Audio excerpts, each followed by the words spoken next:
Assalamualaikum dan selamat sejahtera. So hari ini kita bertemu lagi dalam rancangan Wakaki Channel. Terima kasih kerana sudi singgah lagi kat channel ni. Okay, hari ni aku nak review satu benda yang dah introduce pada tahun 2020. Aku dah pakai benda ni dalam seminggu, iaitu headphone daripada Sony WH-1000 XM4. Pada waktu sekarang ni, kalau kita look at Shopee, kita dah boleh start dapat headphone ni dalam jumlah harga bawah 1,500. Actually harga tu pada aku masih lagi mahal, especially untuk rakyat-rakyat Malaysia ni yang mana ringgit kita ni makin jatuh kan. Headphone ni sebenarnya compact dengan banyak features, tapi aku tak ada nak cerita pasal semua lah. Aku rasa sekarang dah 2022, korang pun dah tahu rasanya apa basic features dia, apa function dia. Kali ni aku cuma nak review aku punya pengalaman bila aku dah start pakai hands-on headphone ni dan apa feedback dia kepada aku setakat ni. Ok, yang pertama aku akan sentuh dekat bahagian luaran dia. Walaupun sekarang dah 2022, design ni pada aku masih lagi tak outdated. Akan tetapi design yang dikeluarkan oleh Sony ni untuk XM4 ni pada aku terlalu konservatif. Dia tak ada garisan-garisan agresif, dia tak ada macam bentuk-bentuk agresif, triangle ke apa macam headphone yang selalu ada pada gaming tu lah, yang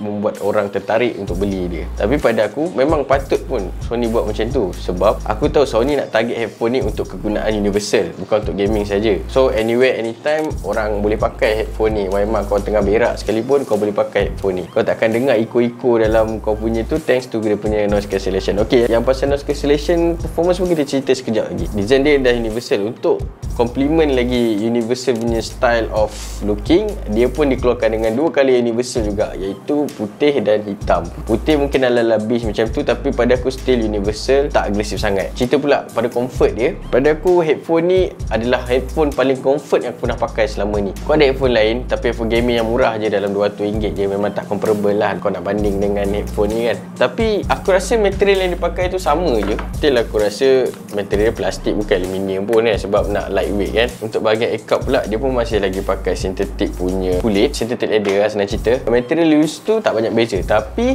in term of pure comfort, memang pada aku beza gila-gila. Aku tak boleh pakai headphone gaming aku ni lebih daripada sejam. Kalau main CSGO kan kadang-kadang game lebih sejam kan. Aku akan kadang-kadang bila aku dah mati, aku akan buka headphone tu dan aku akan take rest sekejap, and next round baru aku akan start pakai balik. How strain it is kepada aku punya telinga ni lah. Macam kita tahu, telinga kita ni adalah one of the weakest punya otot dalam badan, so dia senang strain kat situ. Bila aku pakai je headphone ni, aku tak rasa macam aku nak terus buka dia. Aku boleh layan, boleh relax, boleh duduk-duduk kan, tapi cuma sampai tidur tu tak lah kot. Relax dekat sofa tu, aku prefer untuk pakai lagi headphone ni lah. Aku boleh cope with that. Cerita pula pasal convenient, aku suka dengan pendekatan Sony yang tak terlalu futuristic, yang mana kalau futuristic ni dia terlalu bergantung pada full haptic touch ataupun touch navigation. Dia ada juga button, iaitu dua button dekat dia punya belah kiri headphone ni. Ada satu button on off dan satu lagi button custom. Pada aku bagus, sebab contoh kan, kita nak pakai headphone ni mungkin sambil kita berjalan, naik train atau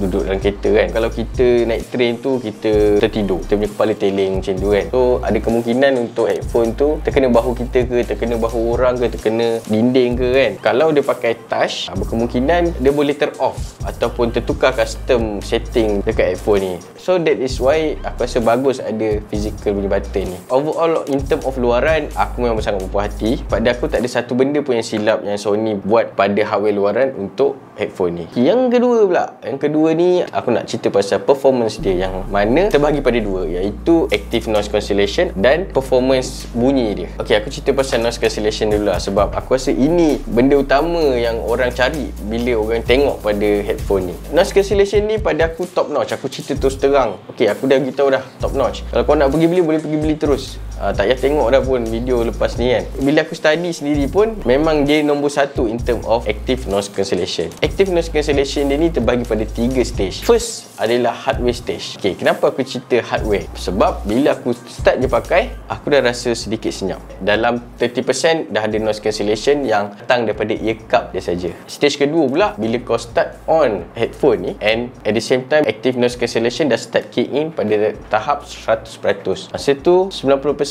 kau dah tak dengar bunyi-bunyi yang ada dekat sekeliling ni. Contoh macam tadi, mula-mula ada bunyi kipas kan. Sekarang dah tak dengar, langsung tak dengar. Kalau kau dengar pun, kalau ada orang jerit kat kau ataupun barang terjatuh ke, yang mana tiba-tiba ada high pitch sound, baru kau dengar. Itu pun sikit. Yang ketiga, bila kau dah start dengar lagu, masa tu kau dah dalam dimensi kau sendiri lah. Kalau kau tutup mata, kau pun tak tahu kau sebenarnya kat mana kan. Aku, bila aku pakai headphone ni, waktu tengok TV, yelah sajalah nak spend time dengan family kan. Aku dengan rumah aku duduk kat sofa yang sama, sebelah menyebelah, kepala dengar muzik, mata tengok drama. Tapi boleh baca subtitle, so boleh lah aku follow cerita tu kan. Anak aku minta susu, so minta susu, orang rumah aku suruh aku buat. Dia pun panggil macam biasa lah, bang, you buat susu tu. Aku pun bodoh je, memang tak dengar, bukan buat bodoh, memang tak dengar. So dia pun tinggikan suara, bang, pun tak dengar juga. Bila aku dah betul-betul kedap tak dengar macam tu, orang rumah aku terpaksa lah sentuh bahu aku, bang, barulah aku tahu dia sebenarnya panggil aku. So meaning kat sini masalah utama yang ada bila kau hang around dengan family kau adalah bila orang panggil, takut kau tak aware yang orang perlukan kau atau orang panggil kau. So ni dah selesaikan satu solution untuk korang. Jadi tak adalah kau ada masalah rumah tangga macam aku cerita ni kan. Korang boleh adjust noise cancellation punya level. Kalau korang kurangkan noise cancellation punya level tu, basically kau akan lebih dengar ambient sound dekat sekeliling korang. Kalau korang tak nak fokus dekat ambient sound tu, nak dengar suara orang yang panggil saja, korang boleh tick je dekat satu ruangan yang dia kata kat sini focus on voice. Just stick je kat situ. Bila ada suara yang panggil kau, suara manusia, kau boleh dengar. At least kau tahu something is happening, ada orang panggil kau. Walaupun tak berapa clear, just sayup-sayup, tapi at least kau boleh aware lah. Nak bersembang memang jauh sekali. Walaupun kau tutup sampai kosong sekalipun active noise cancellation tu, kau memang tak boleh bersembang lagi. Sebab macam aku cerita tadi, bila kau start je pakai headphone ni, kau dah automatic dapat 30% noise cancellation daripada earcup dia tu sendiri secara hardware lah. Pokok pangkalnya memang tak sesuai lah kau nak pakai headphone ni sambil kau bersembang dengan orang.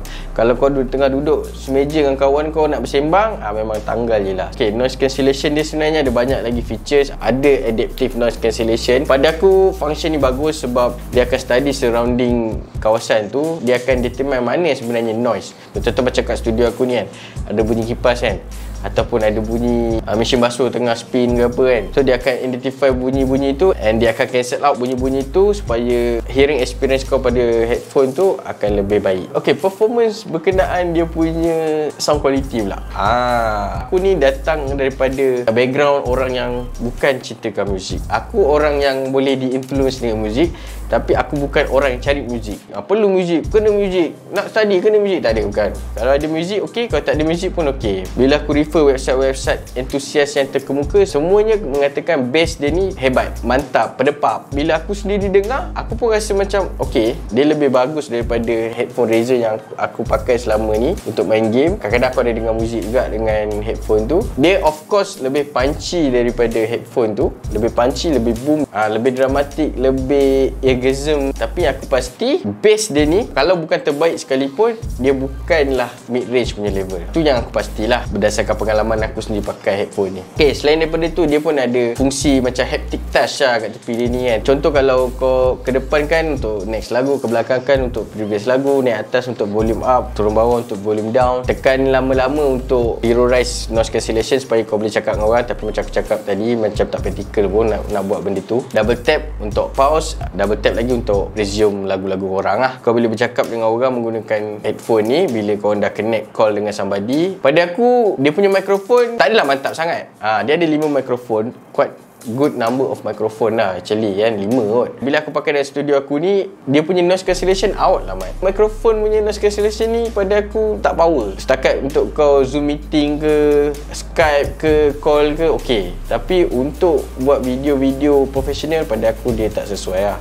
Halo, testing 1, 2, 3, testing 1, 2, 3. Testing 1, 2, 3, testing 1,